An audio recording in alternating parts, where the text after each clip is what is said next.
Hi there, Russell. Welcome to The Reading Fabricator, and today I'm going to talk about a book that is all about politics. Intergalactic politics. Yep, this big boy, Dune. Quite a thick one, actually. I'd say in the last 3 years, I've only read 3 books longer than 500 pages. That would be the criminally underrated Stone Junction. I recommend anyone to read that. This one here, and then the big tome Gravity's Rainbow. Every other book I've read has usually been around the 200 to 300 page mark. I don't know why, I just seem to get through those a lot better, but I made it my mission to read Dune, especially after seeing the movie and liking the movie quite a bit. And I can see what all the fuss is about. I can see why many people out there consider it to be a pinnacle of science fiction writing, and how many people proclaim that Dune basically influenced a lot of science fiction and even to an extent fantasy writing out there. You know, I'd say, I was reading it, and I'd come to this passage and I'd say, that reminds me of this, but then Doom was written before that, so yeah, it's sort of like a precursor to everything, really. It's really quite good, and I liked it so much that I ordered the next one, Dune Messiah, and I'm going to order, Children of Dune and God Emperor of Dune, and I can't remember what the other ones are called, and I'm going to pretty much make it my mission to read a Dune book every 2 months, so that way, exactly a year from now, exactly a year from finishing the first Dune book, I will finish the final Dune book in the series, or at least in the Frank Herbert series. I'm not going to read the ones that I think his son was involved with. And I think it's a very, very good book, Dune. I didn't love it, and there are certain portions of it where I think they either should have expanded upon that rather than on other parts of the book. The politics I could take and leave, but honestly, you need that sort of thing to build the mythology. So I understand that the first Dune book is all about building the mythology, and for that I'm entirely grateful for it. I think it's a wonderful book, very well written. Set thousands of years in the future, it focuses on houses that are ruled over by this emperor, and the 2 houses in particular that it focuses on are House Atreides, the good guys, fronted by Duke Leto, and House Harkonnen, fronted by Baron Harkonnen, who for the past X number of years have pretty much been in control of mining melange, which is a spice on the desert planet Arrakis, or what I think Baron Harkonnen refers to as his Dune. And on this planet Arrakis, which is pretty much an arid place, almost uninhabitable, except for the native Fremen, who have found a way to survive under these circumstances, and these giant hundreds and hundreds and hundreds of feet long sandworms that the Fremen ride. So one day, Duke Leto is told by the Emperor that he is to now be in charge of the mining of the spice, and that he is to move his family to Arrakis. And this is where the main character of the book comes in. This is Paul Atreides, who is the son of Duke and of Lady Jessica, who is a sister of the Bene Gesserit. Sorry, I'm going to start butchering words here. There's quite a few words in this book where I did not know how to pronounce it, even though I've seen the movie as well. And these Bene Gesserit women pretty much have some pretty gnarly abilities. They have what is called the voice, where they are able to pretty much command someone to do their bidding. And the Bene Gesserit sisters have been spending quite a significant number of time trying to I don't know if breed is the right word, but bring forth Kwisatz Haderach. Yeah, I think that's how it's pronounced. And it's a male born. Otherwise, usually the Bene Gesserit sisters pretty much give birth to only women only. And at the start of the book, the Reverend Mother, who's the leader of these sisters, comes to meet Paul and to find out about his dreams. He's been having these constant dreams about Arrakis, and in particular this woman on Arrakis. And she puts him through a test, and apparently anyone who is born under a Bene Gesserit lady has to go through this test. It's almost a primitive test to see if they're human or not. And in this test, you put your hand in this box while she holds this sort of needle thing at your neck, which is called the Gom Jabbar, which is filled with this poison that would kill you instantly if it touches you. And the idea is that you keep your hand in there, and no matter how much pain you're feeling, you do not take your hand out. You have to learn to control your impulses. which Paul passes. I mean, this is like the beginning of the book, so it's no spoiler or anything like that. And it's through this test and other things that happen, including little tidbits that are sprinkled out throughout the book. At the beginning of every chapter, you got these bits that come from this, almost like this history book about the world building within Dune. So it's almost like an in-world history book within the book Dune. So it's quite good, actually. There's a lot going on here. I mean, in the first 50 pages, I struggled to understand everything that was going on. There was so much information, like a world information dump.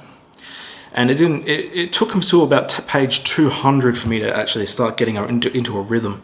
Once I got into that rhythm, it sort of clicked, and I was able to speed along. In fact, I was able to get to a point where I could read 80 to 100 pages a day, as opposed to the initial 30 that I was getting through.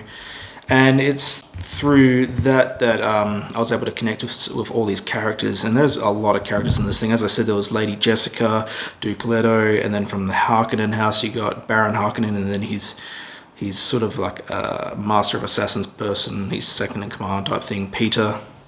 And his nephew, Fade Ruther, who is I believe he is the next in line for the throne. You've also got Duncan Idaho, who is pretty much a weapons master and is sent out to Arrakis to try and track down the Fremen and to sort of help build an alliance with them.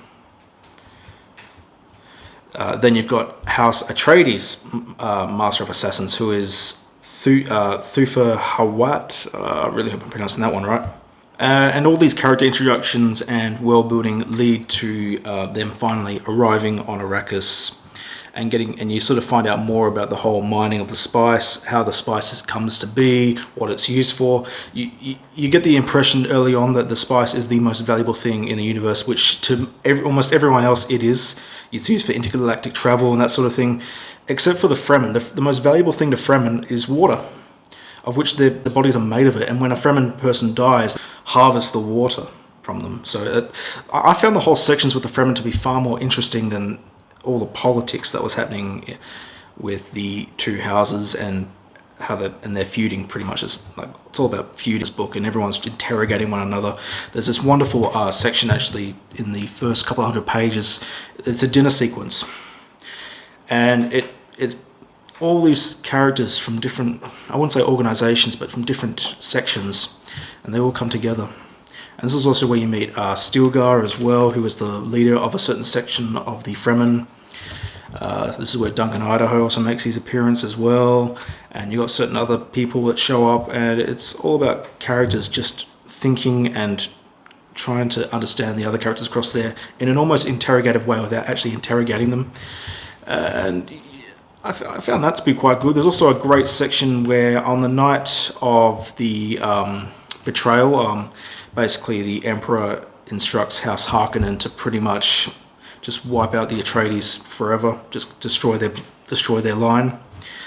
Before all that happens, Lady Jessica summons Thufir Hawat and has this massive interrogation with him in a room, and it's taking place at night, and it's in the way it's described, this room and how it all happens is very cold, and just it puts you in the moment.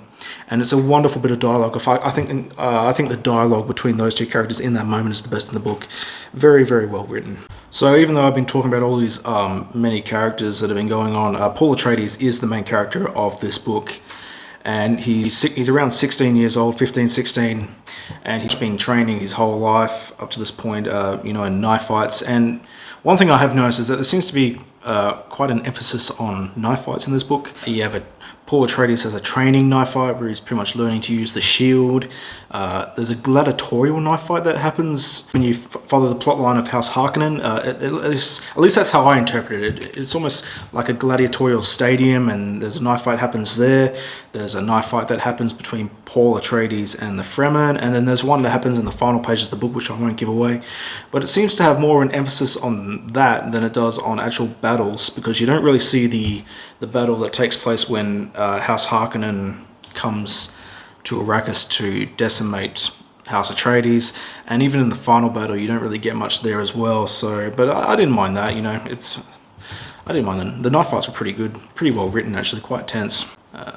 So the way Paul comes into all this is that him and his mother, Lady Jessica, managed to escape from the genocide, annihilation, whatever you want to call it, and they get away from it, and they are sent to find the Fremen. And what happens there is the book then sort of splits. So you had the first half, which was all them at the Hope Planet, then going to Arrakis, learning about the spice production, going out and seeing the spice production. And then the second half of the book takes place years later. I think it's like 5 or 6 years later. And at this point, they are living with the Fremen. They're learning from the Fremen. They've got the blue eyes, same as the Fremen. The Fremen all have blue eyes because of their exposure to the spice over the generations. And from there, the book turns into sort of a rebellion story. They all gather around and they fight back against House Harkonnen. And that's how it is. So yeah, I found it to be quite an entertaining read. I can understand why it's an extraordinarily influential sci-fi book. I found the lack of technology in the book to be quite interesting. You know, it's almost like it's sci-fi, but it's primitive. And I understand there is a section in the book which talks about how technology was pretty much erased to never be used, so you don't have things like iPads or things that resemble that type of thing going on in the book, or computer work or that sort of thing.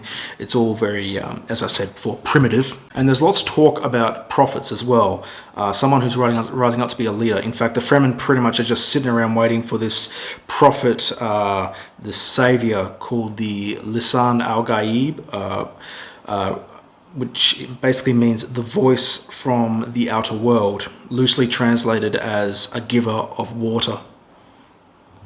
And they believe that Paul Atreides is this savior.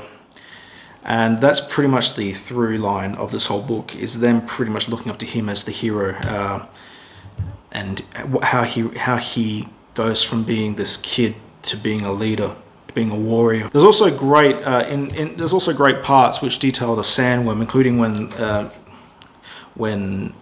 Paul and Lady Jessica are running during the night across the dunes, and their vibrations set off the sandworm who comes after them, and it's described in the book as being pushing out and just casting a shadow over the sky, and Paul's just looking up at it, and it's just looking down at him, just observing. That was a wonderful bit of writing too. I quite like that. So yeah, I highly recommend this book. It's gotten me interested in reading the series. As I said before, I've got Dune Messiah, and I'll pick up Children of Dune.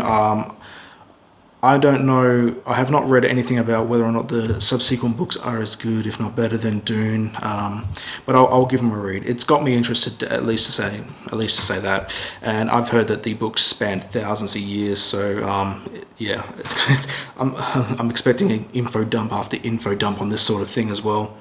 So if that's your thing, by all means, give it a shot. Guaranteed most people watching this video have either seen the movie or read the book, or both, most likely both. And you can tell me just how much I fucked it up, because honestly, good luck trying to summarize this book in under 5 minutes, man.